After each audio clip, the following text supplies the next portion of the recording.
it's Shona at another Mastermind. I am here with VJ Boyd. He's the showrunner of NBC's Lincoln Rhyme. So he just wrapped up season 1. Congratulations. Thank you. When we're dealing with episodes of a series, like on SWAT or Justified, instead of a pilot, then there's obviously less selects than when you're casting a pilot, when you're seeing like 20 people for every role. So we generally will get 5 to 7 people would be a good average, are the selects that get sent to us to make the decision. Sometimes it's less if it's a very specific thing that they're having a hard time finding, like, oh, we need someone who speaks Russian and fits this type of physical role, then we might get 2 options. Right? But in general, I would say 5 to 7.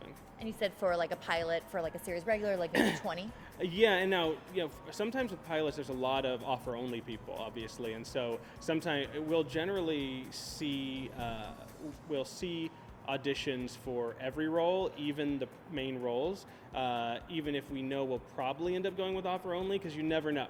But for the supporting roles, we'll generally see at least 20, sometimes many more, and those are the ones that we see. I know that casting sees others. I would say that comes more into play with pilots because we're doing in-person casting. And with in-person casting, one thing that we've run into is occasionally actors will go a little bit too far sharing personal information with connections to the role. And it's great to say one thing, but you don't want to say 3 or 4 things or talk for 5 whole minutes about your connection to the character. It might seem cool when you're rehearsing it, but just one is enough, and that enough to make yourself memorable. When we're looking on tape for episodes, it's so hard to say because because we're seeing it on tape, because it's not in person. We don't know exactly what the instructions were that the actor got from the casting director. So really all you can do is trust the casting director and try to knock it out of the park and hope they send us the right tape.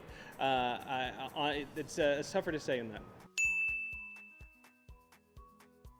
Yeah, so from show to show, very different. Like on Justified, it was sort of a vote system between the writer of the episode and the showrunner and the director and the number 2.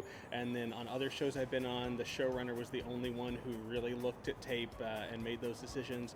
And then on SWAT, I myself, the writer, and then the director will narrow down the choices that go to Sean Ryan, who runs the show. So very different on every show. And on Lincoln Rhyme, sort of an amalgam of those things. Like myself and Mark Bianculli, who are co-running the show, sort of split duties, and I end up with casting. So I'll end up looking at the selects and having that narrowed down for me by the director and writer of the episode, and sometimes other people on the staff, and then I'll make the final decision. Lincoln Rhyme Hunt for the Bone Collector airs on Friday nights on NBC. We're about mid-season right now, but you can also watch them all on Hulu. So check them out. Yep. Yes, you can. It's awesome. Thank you so much for all your time and for this great interview. Absolutely. Thank you.